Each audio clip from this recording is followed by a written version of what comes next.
Hey guys, so this video is part of a series called Behind Revelation Signal that I'll be releasing over the next several weeks between June and July, and we'll be talking about all of the incredible talent that was involved in this project.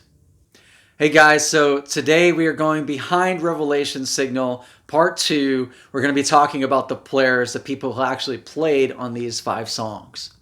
So originally when we recorded the tracks, we built them around MIDI drums, and I wasn't sure that I was going to use live drums. Now I'm going to talk a little bit more about how that process happened, building the MIDI drums, in another video.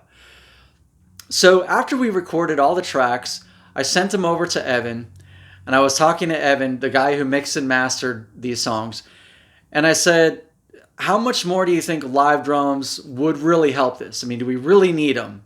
Is it something going to be missing without them? And he said, Tony, the songs sound great the way they are now, but you never really know until you try. And so I said, well, let's give it a shot because I don't want to leave anything left undone. I want to make these the best of the best. And I said, do you know anybody? And he said, well, I know just a guy, but he tours in 2 international bands, and I'm not sure he's going to have time to do it. And he said, I'll reach out to him anyway.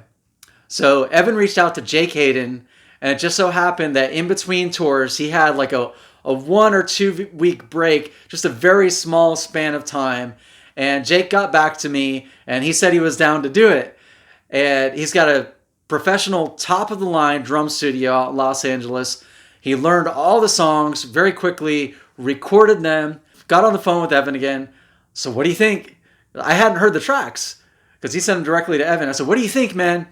And he goes, yeah, we made the right call. Definitely brought the songs to a new level. And so you're going to be able to tell when you listen to them that we got some live drums on these songs. And working with Jake was really awesome. He operates kind of in a very similar vibe. He's very professional and also very creative. It's really hard to find that combination in a musician these days. So Jake Hayden, thank you so much for doing this. I'm going to put a link for his studio below if you want to check him out. So when it came to the bass, last time I released the solo project under Tony on Fire, I played my own bass lines. I had a little bit of collaboration with some bass players to kind of help me with that. And I was super happy with the way that it turned out. But bass is not my main instrument. And so on these songs, I was talking to Brandon. Brandon is an incredible bass player. And so Brandon's one of those guys, you know when you call someone a man's man? Well, I think of Brandon as a musician's musician. He plays everything, and he's just very expertise level at the things that he does musically. And so he learned the bass songs, the songs on bass very quickly. He added some really cool bass runs without putting too much. I mean, he really did exactly what was needed on bass for these songs. I have a video of him, I'll see if I can dig it up, of him playing on Mission. And the dude is playing with 3 fingers down here, just like as if it's the easiest thing in the world. And I talked to him, I said, dude, that was awesome. And he's like, yeah, I played Iron Maiden as a kid. It's just the way he is, man. Iron Maiden as a kid, I don't know, 4 or 5 years old, I have no idea. But this guy, expertise on the bass, I'm incredibly grateful that he recorded on this, and I'll put a link for his stuff below. So there's one track on these 5 songs called Lift Your Head, and I really wanted a 70s type rock organ feel, and I could envision this, and I'm not sure that anyone else I was talking to up until this point could really envision the sound I was looking for here. I wanted a type of like gospel rock feel for this song, and I really wanted someone who could play the organ, who knew the organ. That was their thing. And so that's where William Gray steps in.